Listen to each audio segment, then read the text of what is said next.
우리에게 주신 하나님의 말씀은 고린도전서 11장 23절에서 34절 말씀입니다. 고린도전서 11장 23절에서 34절입니다. 내가 너희에게 전한 것은 주께 받은 것이니 곧 주 예수께서 잡히시던 밤에 떡을 가지사 축사하시고 떼어 이르시되 이것은 너희를 위하는 내 몸이니 이것을 행하여 나를 기념하라 하시고 식후에 또한 그와 같이 잔을 가지시고 이르시되 이 잔은 내 피로 세운 새 언약이니 이것을 행하여 마실 때마다 나를 기념하라 하셨으니 너희가 이 떡을 먹으며 이 잔을 마실 때마다 주의 죽으심을 그가 오실 때까지 전하는 것이니라. 그러므로 누구든지 주의 떡이나 잔을 합당하지 않게 먹고 마시는 자는 주의 몸과 피에 대하여 죄를 짓는 것이니라. 사람이 자기를 살피고 그 후에야 이 떡을 먹고 이 잔을 마실지니 주의 몸을 분별하지 못하고 먹고 마시는 자는 자기의 죄를 먹고 마시는 것이니라. 그러므로 너희 중에 약한 자와 병든 자가 많고 잠자는 자도 적지 아니하니 우리가 우리를 살폈으면 판단을 받지 아니하려니와 우리가 판단을 받는 것은 주께 징계를 받는 것이니 이는 우리로 세상과 함께 정죄함을 받지 않게 하려 하심이라. 그런즉 내 형제들아 먹으러 모일 때에 서로 기다리라. 만일 누구든지 시장하거든 집에서 먹을지니 이는 너희의 모임이 판단받는 모임이 되지 않게 하려 함이라. 그 밖의 일들은 내가 언제든지 갈 때에 바로 잡으리라. 아멘. 지난 시간에 걸쳐서 두 번째로 성만찬에 대한 말씀을 드립니다. 요한복음 13장에서 예수님께서 마지막으로 십자가에 달리시기 전에 최후의 만찬을 행하셨죠. 이것이 오늘날 전통이 돼서 성만찬을 행하게 된다라고 말씀을 드렸어요. 기독교에서 인정하는 예식은 크게 두 가지입니다. 세례 그리고 성만찬이죠. 그래서 초대교회는 이 대림절 절기가 시작되면 빛으로 오신 그 예수님을 맞이하기 위해서 이제 세례를 받기도 했었죠. 종교개혁을 일으켰던 루터나 칼뱅도 이 부분에 대해서는 함께 이야기하면서 이 예식을 끝까지 지켜야 된다라고 말씀합니다. 초대교회는 매주 성찬을 시작했습니다. 하지만 시간이 흐르면서 이 성만찬을 집례할 수 있는 권한을 사제들, 오늘날로 이야기하면 목사들에게만 주기 시작했죠. 그런데 교회들이 여기저기 많은 교회들이 생기는데 사제는 많지 않죠. 그래서 이 사제가 이제 한 번씩 순회를 하게 되게 되면서 사제가 없는 주간에는 교회에서 성찬을 행하지 못하게 된 겁니다. 그러다 보니 그것이 이제 점차로 뜸해지면서 마치 절기 때 특별한 상황 속에만 성찬을 행하는 예식으로 오늘날 이렇게 전통처럼 되어버렸습니다. 그러나 원래 초대교회 성만찬은 설교는 하지 않더라도 반드시 성만찬을 행했습니다. 왜냐하면 굉장히 중요한 예식이기 때문에 그렇죠. 자, 우리 지난 시간에 요한복음 13장 최후의 만찬 얘기를 드렸는데 우리 사진 한번 좀 보시죠. 레오나르도 다빈치가 그린 예수님의 최후의 만찬을 스케치한 그림입니다. 예수님을 여러분들 보시는 예수님을 중심으로 예수님을 중심으로 오른쪽에 보면 오른쪽에 사도 요한이 있고 이걸 좀 더 확대해 봅시다. 몇 분만 제가 설명을 드릴게요. 예, 다음 그림이요. 다음. 예. 자, 이게 이제 누워 있는 제자는 사도 요한입니다. 왜 이렇게 누워 있느냐?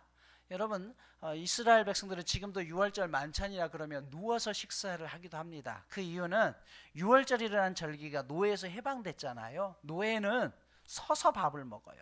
그런데 누워서 먹는다는 것은 우리가 자유인이라는 그런 의미입니다.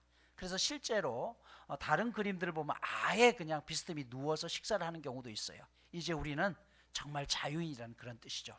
그리고 그 옆에 요한을 바라보고 있는 손으로 이렇게 자세히 보시면 돈주머니를 쥐고 있습니다. 누굴까요? 가롯 유다입니다. 그리고 그 옆에 머리가 먼저 나와 있죠. 백발에 그 사람은 누굴까요? 오른쪽 손을 보십시오. 손에 뭐가 들렸나요? 보이시나요? 칼이 들렸죠. 작은 칼. 베드로입니다. 조금 더 확대해 볼까요? 예, 바로 요 모습인데 예, 요게 바로 베드로가 바로 사도 요한 옆에 이렇게 있습니다. 거기 유다가 쥐고 있는 돈주머니 앞에 바로 그 오른손 주먹 앞에 또 작은 게 하나가 있죠. 소금병이에요. 그 소금병이 소금이 쏟아져 있습니다. 이게 뭐냐면 밝게 버려져 밟힌 소금이라는 거예요. 그러니까 가롯 유다는 밟힌 소금입니다. 아무 쓸모 없는 그런 제자라는 것을 레오나르도 다빈치가 최후의 만찬을 스케치해서 이런 식으로 그려놓았습니다. 나중에 시간이 되면 다른 제자들에서도 말씀을 드리겠습니다. 오늘은 이 시간이 아니기 때문에 자, 넘어가겠습니다. 지난 시간에 바로 이 성찬의 정신에 대해서 말씀을 드리면서 드렸던 거 기억나시나요? 첫 번째, 성찬은 나를 구원하신 그 주님의 구원하심을 기억하는 거라고 했죠. 그리고 두 번째는 기념하고 새기라라고 했어요. 잊지 말라는 것이죠. 세 번째, 연약한 자를 배려하라. 왜냐하면 실제적인 만찬에서 이루어졌는데 앞에 온 사람들이 다 먹어버렸죠. 그래서 나중에 온 사람들이 먹지 못하는 일들. 저희 교회에서도 이제 예찬이 끝나고 나면 남은 음식들이 있을 때 제가 요번에도 우리 리더들에게 그런 말씀 드렸는데 그런 것들이 남았으면 우선적으로 혼자 사시거나 또 식사하시기가 조금 불편하신 분들을 챙겨 드리도록 그렇게 하고 있습니다. 이렇게 꼭 드리시고, 그리고 남은 게 있으면은 그날 봉사하신 분들이 싸가지도록 하더라도 내가 알기 때문에 내 친한 사람들에게만 챙겨주게 되면 사실은 별거 아니죠. 근데 이게 상처가 되고 시험이 된다는 것이죠. 그래서 연약한 자를 배려할 수 있어야 된다는 것이에요. 여러분, 성만찬은 최근에 와서는 많이 약화됐습니다만은 고대 교회나 중세 교회는 가장 중요한 것이었습니다. 그래서 원래는 본문의 식후회라고 해서 성만찬은 저녁 식사와 더불어서 진행됐어요. 그러나 예배가 저녁에서 아침으로 이렇게 변경되면서 이제는 만찬과 성찬이 따로 분리되기 시작했습니다. 결국은 식사가 빠진 의식으로만 남게 되었죠. 그러다 보니 이 의식만 남아있는 것을 더 강화할 필요가 생겼습니다. 그래서 1세기 말 대표적인 교부라고 할 수 있는 이그나티우스는 축복하고 기도한 이 빵은 불멸을 주는 약이다라고 해가지고요, 성만찬을 하다가 씹다가 그걸 주머니에 넣어서 집에 누워있는 우리 아픈 사람에게 가져다 줘야지 라고 하는 일까지 생기기 시작했습니다. 그러나 이 성만찬의 떡은 불멸의 약이 아닙니다. 자, 그러다 보니 아까 말씀드렸죠, 만찬, 이 성찬 이 예식만 중요하다 보니 아무나 참여할 수 없게 규제가 생깁니다. 일반인들과 함께 말씀의 예배가, 일부 예배가 끝나면 일단 퇴장을 시켜요. 그리고 다시 들어오는데 세례를 받은 사람, 그리고 성결한 생활을 한 사람만 성찬에 참여하게 됩니다. 그럼 오늘 이 부분들을 좀 말씀을 드릴게요. 우리가 드리는 이 성찬과 비교할 수 없죠. 혹시 천주교의 성당에 가셔서 이 성만찬에 참여하신 분, 해보신 분 계시나요? 거긴 가면 지금도 성찬을 할 때 잔은 주지 않습니다. 그렇죠? 평신도들에게 빵만 줍니다. 전병만 주죠. 원래 성만찬을 뜻하는 단어, 헬라어로 유카리스트라는 단어를 쓰는데 이 말은 감사하다, 기뻐하다는 뜻입니다. 성만찬은 하나님께서 행하신 창조, 그리고 우리를 구속, 그리고 부활하신 주님을 기다리는 절기가 성만찬입니다. 이걸 기념하는 것이죠. 여러분, 기념이라는 것은 단순히 회상하는 것이 아니라 그 시절을 지금 우리의 시대로 끌고 와서 예수님과 함께하는 식탁이 성찬이에요. 그래서 굉장히 중요합니다. 초대교회는 그래서 특이하게도 이 성만찬의 모든 이런 예물들을 헌금할 때 같이 봉헌했습니다. 음식물이 같이 봉헌되기도 했습니다. 오늘날은 이제 돈으로 대체되면서 이게 사라졌습니다만은 초대교회는 그렇게 헌물을 드릴 때 같이 성찬을 할 수 있는 이런 물건들이 함께 들어왔고 하나님 앞에 드렸습니다. 이걸 통해서요, 뭐냐면 내가 드릴 수 있는 것에 대한 감사의 마음을 돌린 것이었죠. 여러분, 드림과 감사라고 말씀인데 이 말씀의 의미가 굉장히 중요합니다. 오늘 한국 교회에서는 성찬을 행하실 때마다 장례식 분위기입니다. 앞부분에서 말씀드렸듯이 성찬은 주님과의 식탁의 교제 시간인데, 그러면 이 시간은 기쁨이고 설레임이고요, 감사의 시간이어야 되는데 대부분 보면 많은 경우에 지금까지 장례식 분위기에서 성찬을 집내왔습니다. 실제로 초대교회 예배는 첫 무리들이 부활하신 주님과 함께 식탁을 나누었던 것을 기억하면서 매주일 모여서 감격스럽게 성찬을 행했습니다. 그리고 이 식사에 참여한 사람들은 전부 기뻐했습니다. 부활 이후에 이어진 주님의 만찬은 최후의 만찬에 대한 기억이기보다는 예수님이 부활하셔서 직접 제자들에게 이제 내가 부활의 주님으로 신랑으로 그 모습을 보여주는 게 더 강했습니다. 그래서 누가복음 24장 36절에 보면 부활주일에 11제자는 부활한 예수님과 함께 식사했으며 그 바로 전에도 예수님은 엠마오로 가는 두 제자들과 함께 떡을 떼며 잔을 나누었습니다. 요한복음 21장 12절에서도 주님은 부활하신 후에 제자들을 위해서 친히 물고기로 식사를 준비해 주셨습니다.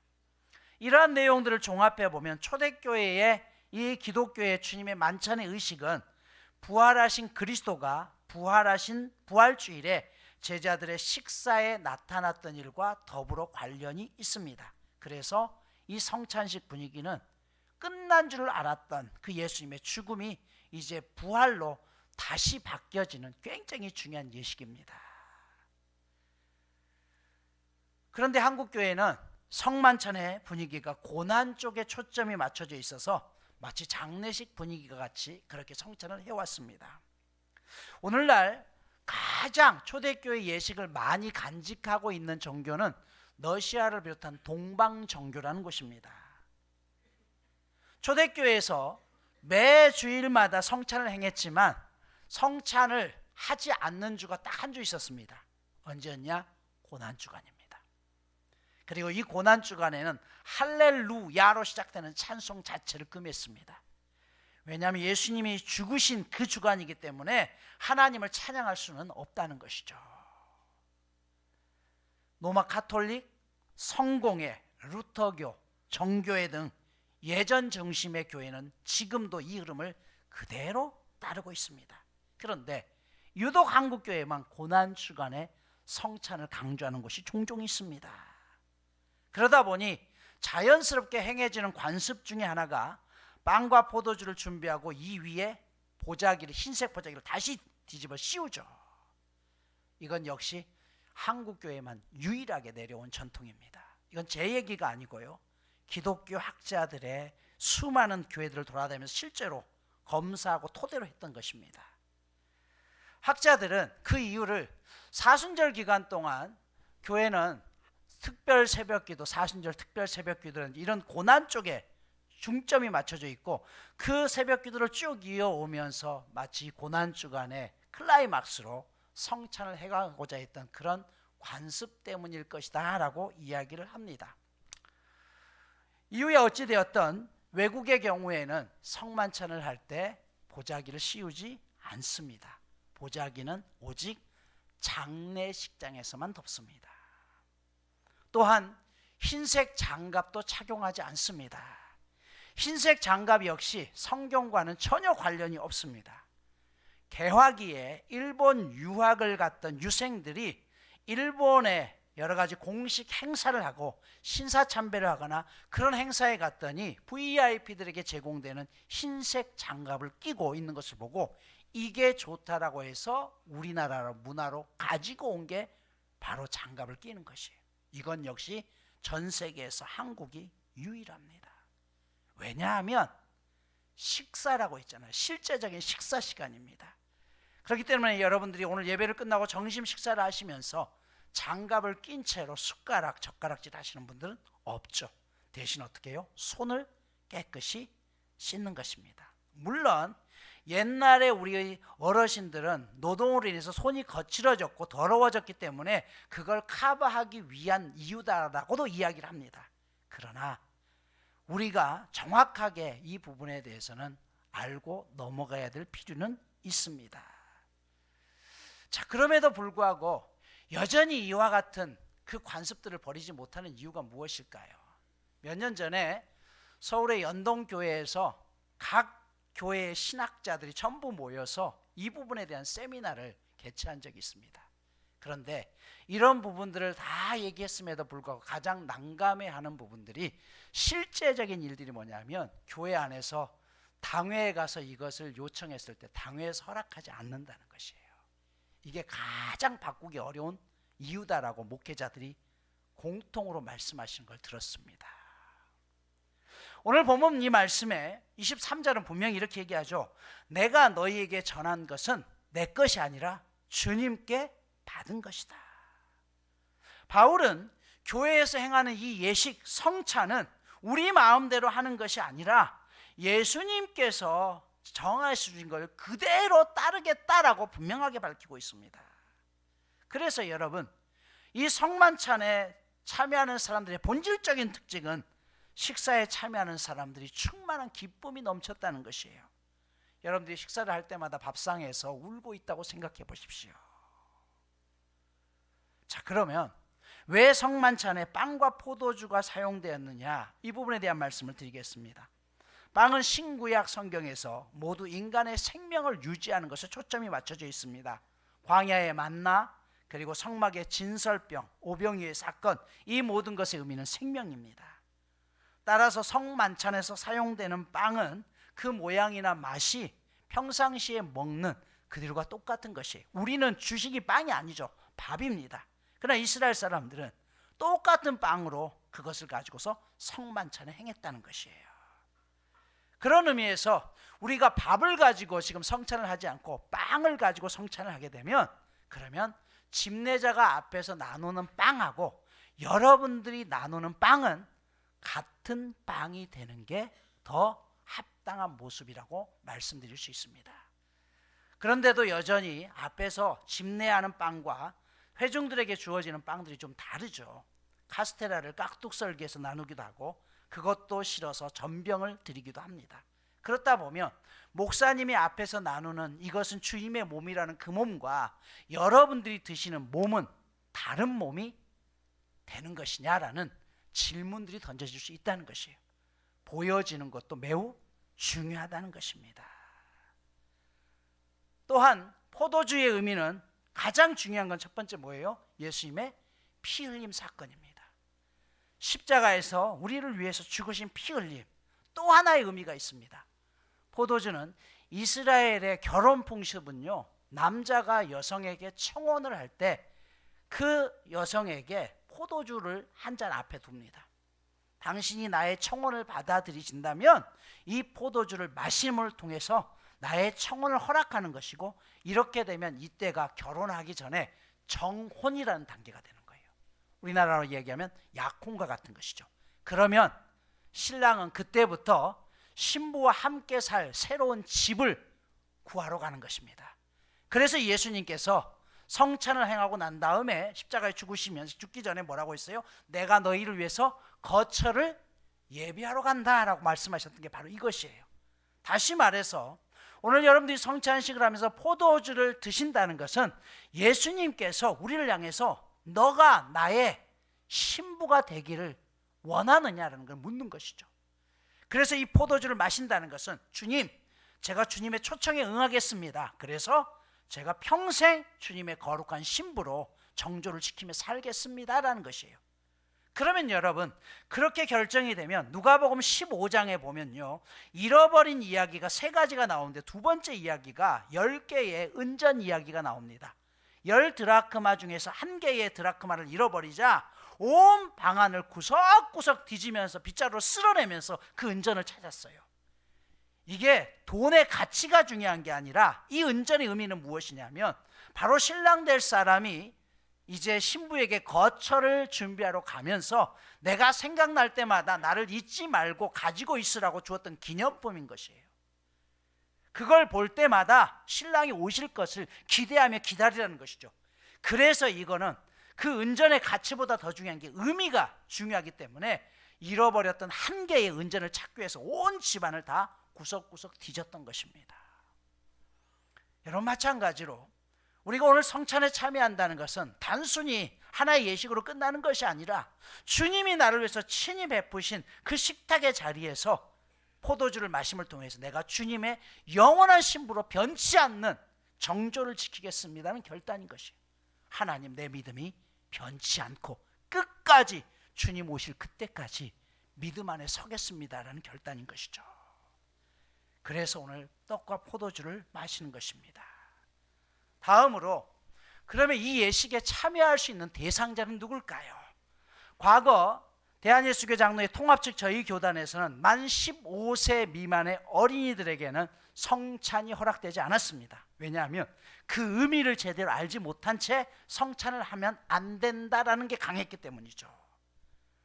로마 카톨릭은 이미 20세기 초반에 유아들의 세례 직후 첫 성찬을 허락하였고, 현재 우리 교단의 모체이기도 한 북장로교, 미국 북장로교를 비롯한 루터교, 성공회, 감리교 등 개신교도 주류교단에서는요, 어린아이들에게도 모두 성만찬을 허락합니다. 유대인들 역시 유월절 식탁에서 자녀들에게 하나님의 구속 사건을 가르쳤고, 예수님 역시 식탁에서 그 제자들을 통해서 성찬을 가르쳤습니다. 결론적으로 말씀드리면 세례 후에 성찬에 참여해야 된다는 구절은 성경 어디에도 없습니다. 이것은 기독교 발전 과정에서 태어난 전통입니다. 미국 감리교회는 열린 성찬 제도를 마련해서 세례받지 않았어도 주님을 사랑하고 현재의 죄를 회개하며 이웃과 평화롭게 살기를 원하는 사람은 누구든지 성찬에 참여할 수 있게 합니다. 이러한 변화는 한국 교회에서도 여전히 일어나고 있습니다. 우리 교단에서도 2021년 11월 헌법을 새롭게 개정했습니다. 그래서 이제 유아 세례 이후에 그동안 만 15세가 되기 전까지는 유아 세례 48개월을 지나서 세례받지 않았으면 만 15세 동안 세례를 받지 못했는데, 이제는 어린이 세례가 생겨서 아무 때나 세례를 받게 했고, 그리고 그 아이들 모두에게 성만찬에 실제적으로 허락하는 법으로 헌법이 개정이 되었습니다. 자, 그러나 우리가 이 부분에서 한 가지 짚고 넘어가야 될 게 있어요. 성만찬에서 떡과 포도주를 음식의 개념으로 여기고 성도들에게 손님 대접의 차원에서 이것을 대접하는 것은 아닙니다. 누구에게나 허락되지만, 그러나 오늘 이 성만찬이 주는 중요한 의미를 전혀 모르는 채 성만찬에 참여한다고 한다면 그것을 스스로 내가 제한하는 것이 바람직합니다. 왜냐하면 오늘 사도 바울은 고린도전서 11장에서 그렇게 하지 않으면 너희의 죄를 먹고 마시는 것이다 라고 이야기하고 있기 때문에 그렇습니다. 그래서 성찬의 참여 대상은 세례를 받았느냐 그렇지 않았느냐 그걸 따지는 것이 아니라 누구든지 열려 있어야 하지만 귀하게 여기지 않는다고 한다면 스스로 이것을 금하는 것이 가장 좋은, 그래서 각자에게 맡겨두는 것이 가장 좋은 방법입니다. 오늘 말씀을 마무리합니다. 기독교 예배에 대한 대부분의 토론들은 옳다, 틀리다를 법적으로 가리기 위한 것이 아닙니다. 어떤 것이 더 적절하고 효과적인가를 찾아내는 것이 우리의 몫입니다. 그래서 성만찬을 하는데 앞에서 말씀드렸듯이 이렇게 고난주간에 성찬을 하면 잘못된 것이다, 그게 아닙니다. 여러분 그렇잖아요. 제가 그들을 정죄할 수 있는 것도 아니고, 그러나 저는 배운 대로 여러분들에게 가르칠 필요는 있기 때문에 말씀을 드리는 것입니다. 또 남원의 갈개교회라는 곳에서는요, 이 성만찬 때 실제적으로 한국식으로 해야 된다고 해서 팥시루떡을 떡으로 사용하고 막걸리를 음료로 사용합니다. 그러나 이 막걸리가 뭐 안 된다고는 못하겠지만 피의 색깔을 의미한다고 했잖아요. 신부지만 그렇기 때문에 막걸리를 쓰는 흰색 피라는 것은 보여지는 것도 매우 중요하기 때문에 이런 부분들에 대해서는 우리가 조금은 생각을 해봐야 되지 않겠느냐는 것이에요. 그렇다고 그 교회가 잘못되었다는 말은 절대 아니니 오해는 하지 마십시오. 중요한 것은 그 의미를 명확하게 알고 우리가 하나님 앞에 성만찬을 행할 때 그 하나님의 은혜가 우리 안에 더 크게 작용한다는 것입니다. 기도하겠습니다.